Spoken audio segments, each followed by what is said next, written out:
Well, it's all downhill from now on. The days are getting shorter. The evenings will be drawing in. No time at all, we'll be shivering and going out to buy our Christmas presents. We're past the summer solstice. Did you Yes, know that, indeed. Pat? Are you aware of that? Yeah.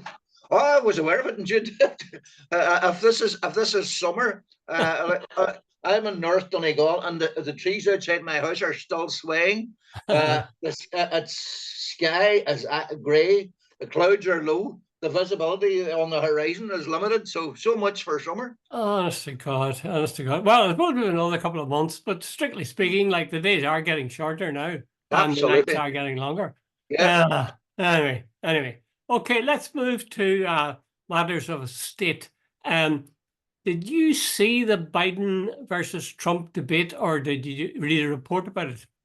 No, I didn't see it, Jude. I was just reading about it this morning. Yeah, And what's your but thoughts? and I saw no, just a clip of it on BBC. Yeah. There's no way I saw the whole thing. In fact, I'll have to go look for it now. But by all accounts, a low bar was set for Joe Biden, and he failed even to reach that. Now their claim is his spin doctors are saying he had a cold and he wasn't feeling great, and so on.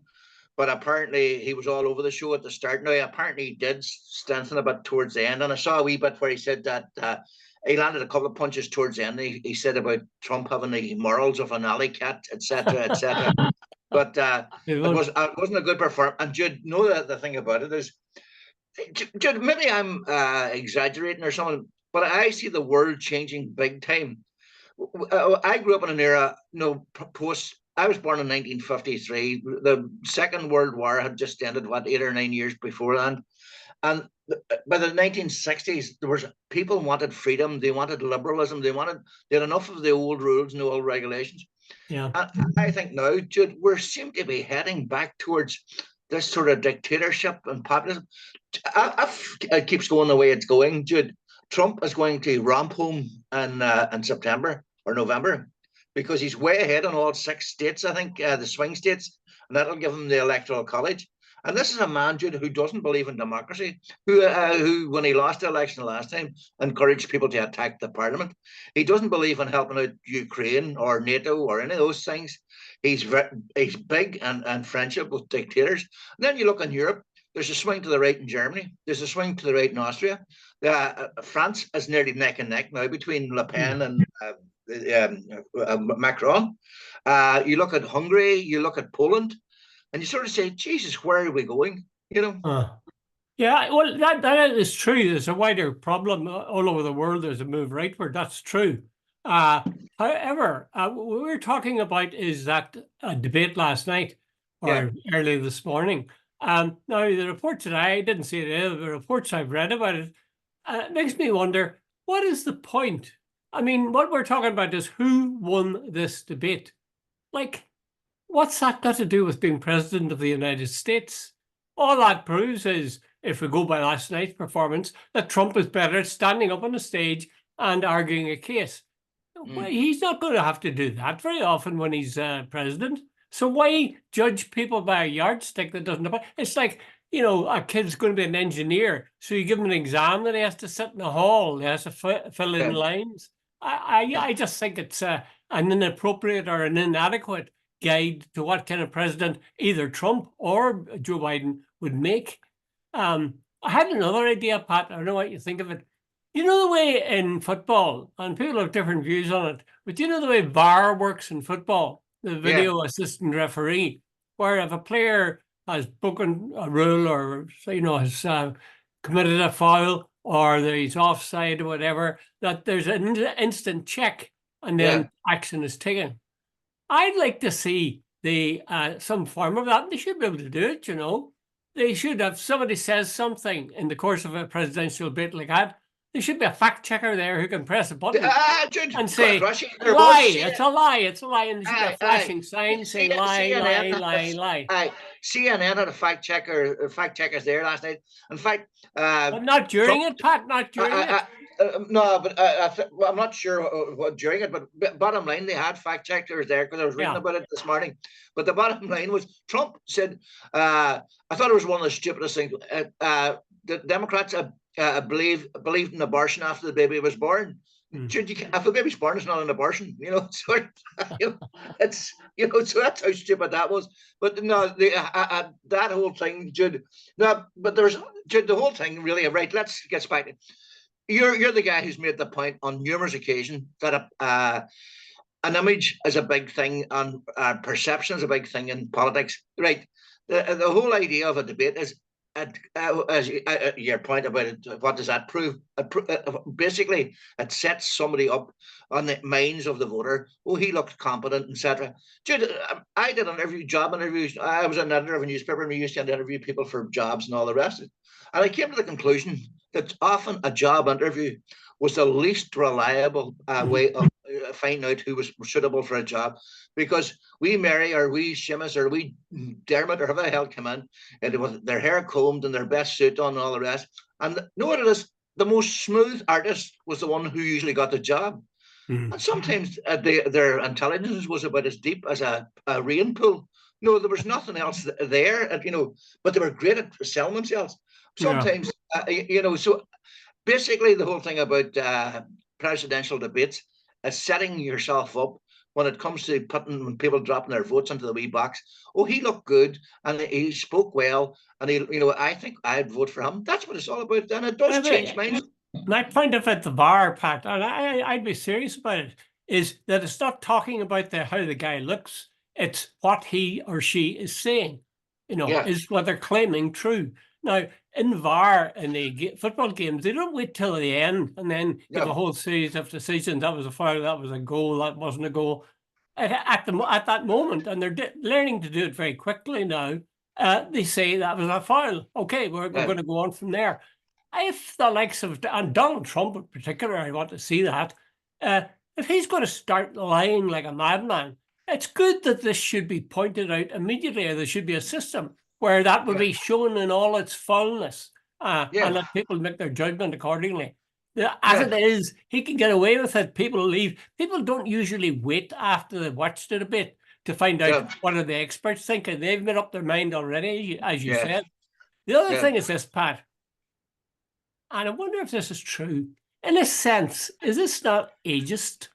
We're saying that Trump and Joe Biden, we're looking at them because they're old men. Now, if supposing that was two women, and we said we're checking these two people out there because they're women, or we're checking out these two guys because they're gay, or we're checking out these two guys because they're physically handicapped, we'd be up in arms with that. We'd say that's ridiculous. Why would you pick the fact that the person is black or he's gay or whatever to judge what they're like as a president? We're doing this with age. We're saying because these guys are this age, we've got to check them, and are they really fit for it? It is ageist, is it not? No, I don't agree with you, because there is a big issue there, and when you reach a certain age, there is an issue about dementia. And do you want somebody who's got dementia running with their finger on the nuclear button, or the right to put their finger on the nuclear button? And there is a question last night. Apparently, Joe Biden he finished some sort of question and referenced Medicare, which had no relevance whatsoever to the question asked. And that's why a lot of people are saying, Jesus, wait a minute, is there an issue here? Is Joe starting to stumble a bit? And apparently he finished another question, and Trump turned around. He says, "I don't know I don't think he knows what he's talking about, and I certainly don't."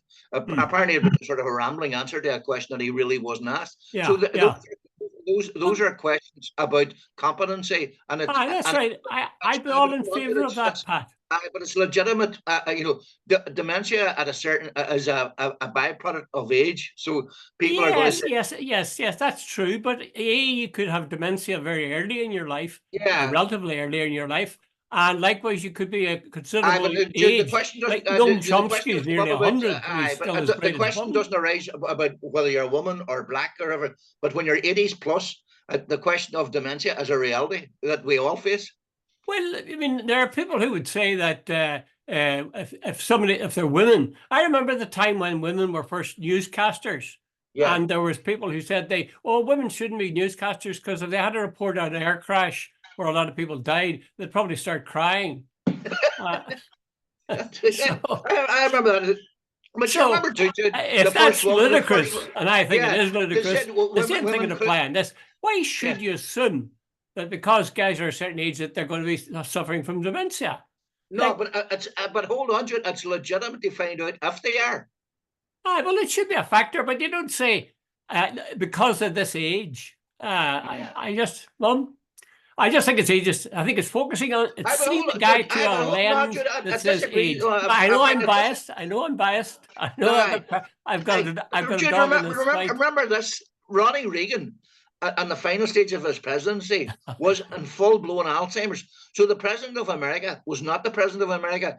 The people making the decisions were the guy who were pulling, who were making the, pulling the cards all over the place. Oh, thank God for that. We're But you not, have to we're not, admit, elect, we're not elected. you So have to there. admit that was it Reagan that had the particular advantage? I think it was him that said, I want to say that I will not hold my opponent's age against Against him them, and his yeah. youthfulness and lack of experience. Was Yeah, it him? I was clever. But towards the end, like he had full blown Alzheimer's. Imagine That's true. That's that, true. and that's a worry. But the point of the matter is that he was allowed to go on. Yeah, Nobody said he's got it and he should be out. no, well, he was elected in and whatever it was, 84, re-elected, and stayed in there to 80. It was at 88. Yeah, You know what I think, Pat? I yeah. think that, like with any job, like if you hire people now, at least I know that's the case in education, or certainly in third level. If you hire somebody, you usually hire them for a very short period, or as short as you can make it, and see what fuss they're making of it, and then their job is up for permanency or not. Yeah, yeah, I think that'd be a good idea in terms of politics. yeah. It should be possible. 6 months, we'll give you 6 months. Let's see how you get on, or even 3 months. Let's see how you get on. And do that, before, you could set it up in a practical way. There'd be all sorts of ways. That was what was all reporters did. They were given a 6 months for a trial, and by and Yeah. large, after they started and after a month, he copped on, and it was never raised again. But there was that proviso that if they didn't work out after 6 months, they could be let go. Well, that's it. So if that's the case in something like journalism or in teaching, why wouldn't it be the case in terms of the most powerful man in the world? I wonder if I probably didn't or would have heard about it, about the nuclear button, because it'd been interesting to hear their comments on it. Because you remember our good friend Jeremy Corbyn was held in contempt because he was giving some doubts about whether or not he'd press the button. And I despise people when I see them, candidates saying, "Oh yes, I'd press the nuclear button as part of my job." That's disgusting. Anyway, tell me this: would you feel that the Democratic Party should change their candidate now, given that Joe Biden has stumbled so badly? Well, Jude, I would say they're having right. I'll use that colloquial term. I say this morning the Democratic Party is shitting itself collectively because Joe was not, from what I gather, and I was listening to RT this morning as well.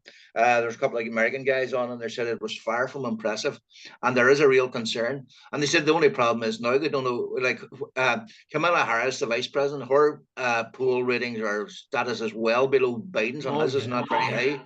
And so where do they find this sort of no cometh the hour, cometh the man? Where is that person or that woman? To replace Biden at this stage. And apparently Biden is a very stubborn, proud man. And they say the only person who could convince him to stand aside is Dr. Jill Biden. But they said it's highly unlikely she's going to do that. That's what's that, Jude. Can you imagine now? They need the Democrats need to come up with somebody between now and November. Where is that? Has he not been chosen? I mean, have they not had? They haven't had their convention yet. He hasn't been nominated. But he's nailed on as we speak. Unless he's nailed on, Pat, but they haven't made a formal decision. And I think a lot of people will be having second thoughts after if it was as bad as we're told he was. The thing is this, Pat, and we'll move on this one. But the thing about it, if he, as you say, if he was as bad as I haven't seen it, Jude, so I'm going on other people's reports. Me too. All I saw was a wee bit on the news, and I was listening to a wee bit in RT this morning. I didn't. By the way, when you're talking about one leader's debate, we should get on to the Northern Ireland leaders. We'll do the others too. Don't worry. But tell me this: would you be in favor of replacing Joe Biden as a Democratic candidate? If I thought the Democrats would vote, If it's as bad right as here, I'll answer it this way.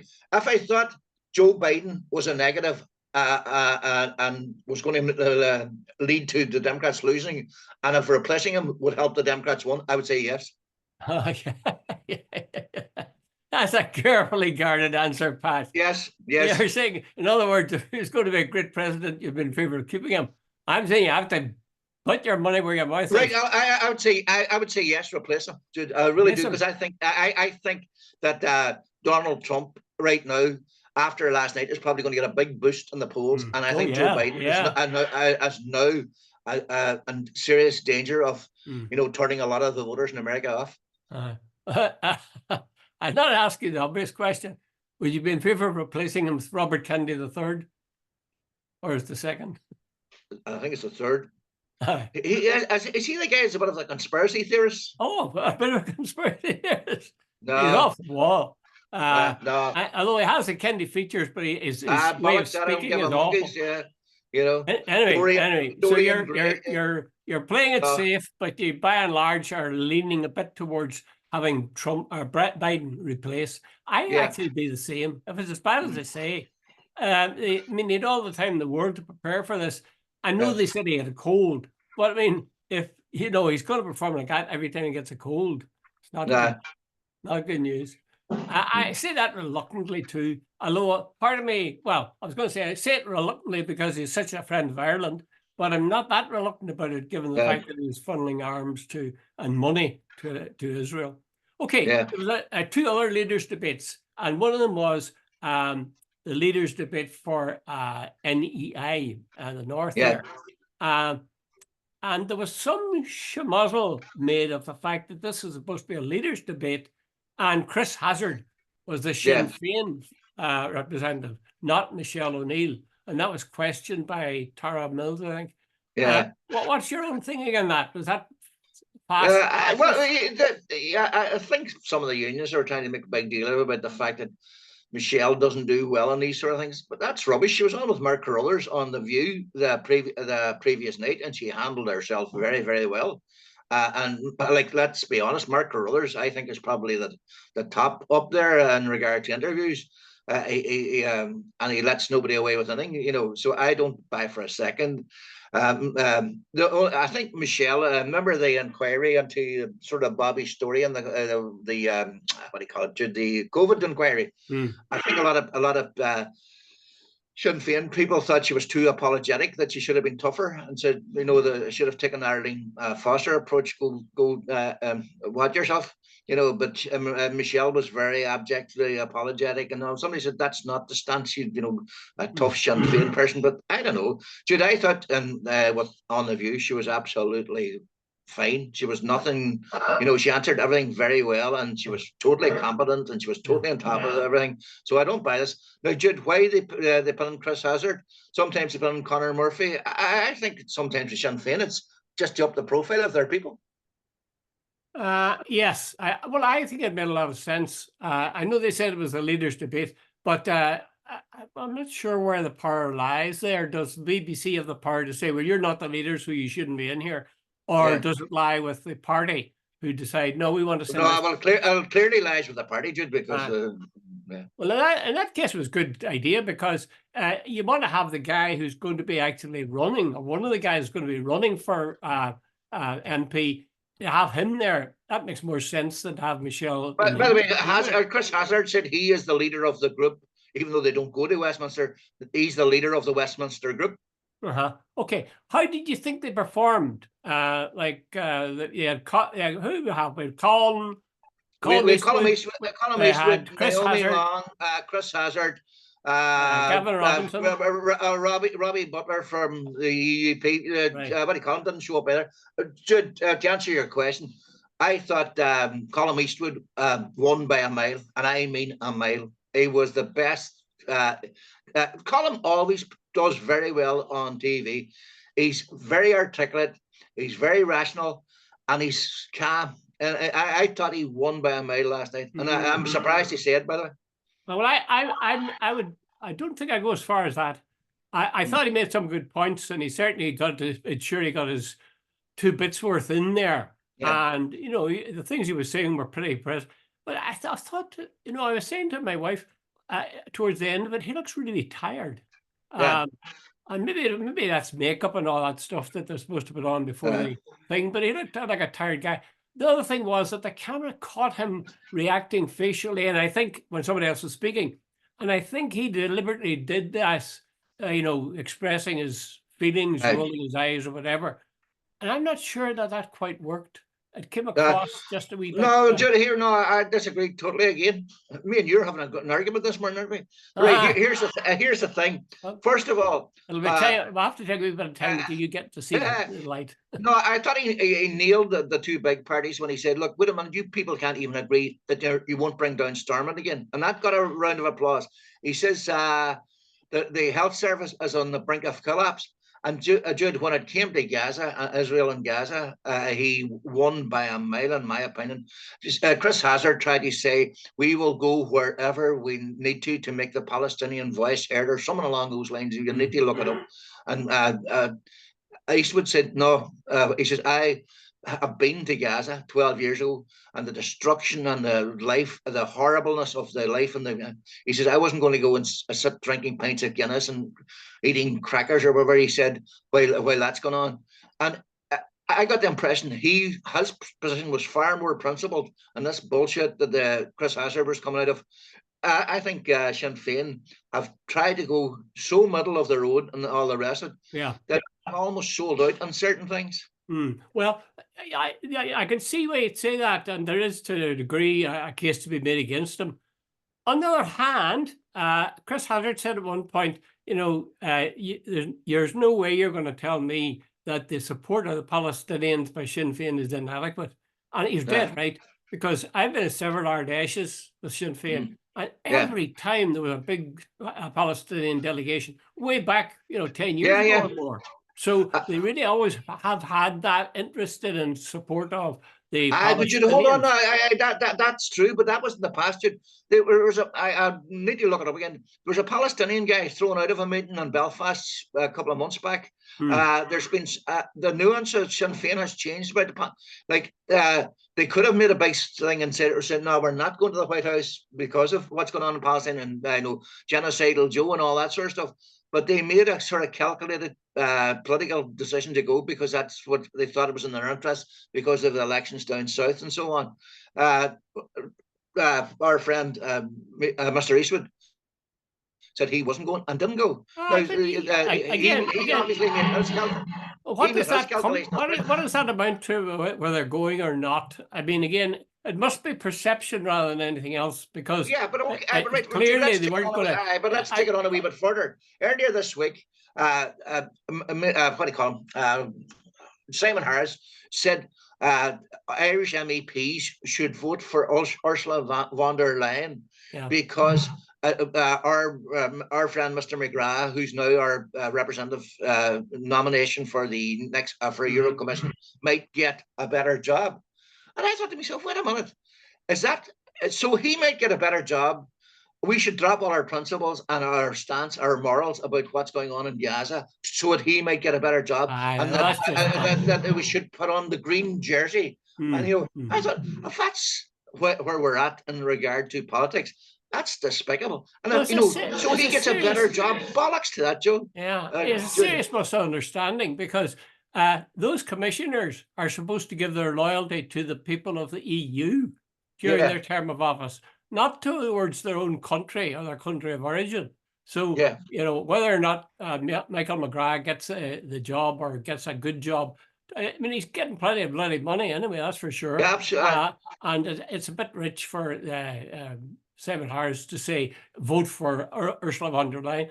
I frankly wouldn't vote for Ursula von der Leyen. This is a woman, and she sort of rolled back, but she gave the green light originally, by the way, what she didn't have the power to do, for the EU to back totally Israel.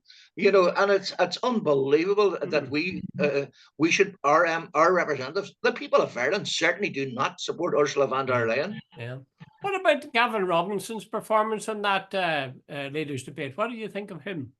Dude, he doesn't impress me at all. He's not as smooth as Sir Geoffrey at all. And is this on? I think it's nearly become sort of a trademark that he turns on the questioner, the interviewer, and tries to suggest that the questioner the interviewer has been unfair. He did it twice last night on Tara Mills. You're grossly misrepresenting our position. And almost as if that's your fault. You're doing it, and he did it all the other night with Mark Carruthers. Oh, that is a very negative, and you're deliberately misrepresenting us and all this sort of stuff. As if that. Answer the bloody question. Yeah. I thought that the most interesting thing was where he was asked, other people were asked about their stance on the conflict in the Middle East, and then it came to Gavin Robinson, and he unambiguously sided with Israel. Oh, absolutely. I think, right throughout that debate, which was focusing on the Middle East, they should have, BBC should have had a few clips of what was happening in the Middle East. Yeah. And some of the really disturbing pictures should have been shown when Gavin was saying, "Oh well, I support Israel and the right to self-determination," all this rubbish. I think just like VAR, that'd have been a nice little interval, breaking the thing up, and it would reinforce the point. But you see, then they'd be accused of bias if they use certain things. Well, use it with them all, use them all. That'd be my line. Okay. Let's go to the leaders' debate. I don't know did you see that Sunak versus? I watched it, but I know some ad was paint drying would have been bloody well more interesting. I watched it for about 15 minutes, Jude, and neither of them do anything for me. I really, genuinely don't. I watch it for 15 minutes, and the only reason I watched it, Jude, because I said it might be a topic, and me and you might be discussing on Friday morning. And after about 15 minutes, I said, right, the alternative is to find a gun and shoot myself, because it was so boring. And Jude, they repeated the same old crap. And one said that he was, doing this, and the other said he was doing that. And I just stopped watching. I thought, okay, like, Jesus, here's an hour and a half. Well, actually, I watched it for the best part of that, say, 40 minutes. And I says, wait a minute, I can't take any more of this. Well, once again, now we're not. We're talking about this as a debate, rather than, would this guy make a better leader than that guy? So I'm asking you, which of the two did you think was the more successful in debating at that occasion? I thought Sunak, actually. Me too. Yeah. I have no doubt in that. I find myself guilty about that because, I have no time for Sunak at all. I'm not a Tory supporter. No. But I really thought that he was much, much more effective. Now, he did it by repeating the same thing over and over about, they're going to be taxing you 2,000 persons and so on. But, he was more effective. And he hadn't that. Frankly, I thought that Starmer looked as if somebody punched him in the mouth a couple of times. He was sort of standing there and looking vacant. And that's not what you want in a debate if you're talking about image. No, but the other thing is, remember Groucho Marx, this famous one? I've got a set of principles, and you don't like them, I'll get another set. I think Starmer, I don't rate Starmer at all. Starmer, he did several things, like he agreed a whole set of principles to get himself, firstly, when he was running for the leadership of the Labour Party, he put forward a manifesto for the leadership. Once he got into power, he dropped everything. He also got into, he had a whole set of principles there recently for what he was going to do when he got into power. He's dropped them all. What would you say? He's cut his seal every time. It's all about power and it's all about himself. And he doesn't seem to have any principles that are nailed on. It's basically whatever he thinks is going to get him into the Downing Street. Well, I know, what does he stand for? Yeah, well, not very much. And it's one of the audience said, two Tory parties is what you're voting for here. Yeah. I noticed this, Pat, this is a general thing, that in British politics, maybe Irish politics too, there is this, people don't, candidates, if they're male, certainly, or even a female, they don't bring into the picture their spouse or their partner. Whereas in the States, Jill Biden is always there, and likewise Trump's wife. Ivanka, or what do we call her? Trump's or Melania. Wife. So I think that, first of all, do you agree with that idea? Would you keep the spouses and partners off screen? Yeah, well, Jude, the fact that I know Jill Biden's first name and the fact that I know Ivanka and Melania Trump. Yeah. Also, if you ask me what Sunak's wife's name is, I haven't a clue. So is that a good thing or is that a distraction? I'm not sure, Joe. But the thing about it is, in America, you get the whole package. Usually, the family, like Trump used his family, and Biden used his family. God, even though he's a tragedy in his family. In America, it's very much you buy the full package, and you're right to say, in Britain, it tends to focus on one person, and they're sort of one-dimensional politician. You don't know very much about their home life at all. And in Ireland, north and south. By the way, you just mentioned someone there, and it's a digression, but someone we should mention. Yeah, no, Simon Harris, whether you like him or dislike him or anything else. Simon Harris's family yesterday, what's this, Wednesday night, got a bomb scare at his home. Dude, I presume this is the far right crowd at it again. Because they don't like his immigration policies and so on. I'm presuming that, and I could be wrong. But Jude, we're reaching a strange in Irish politics when our premier, or Taoiseach, is getting his family. And as Harris said yesterday, he says, I don't think it's legitimate. He says, some people call them protesters, but he says, when there's guys with masks standing outside your home, he says, I don't think that's protest. And I agree with him totally. Dude, I don't think you should be attacking or protesting outside any politician's home.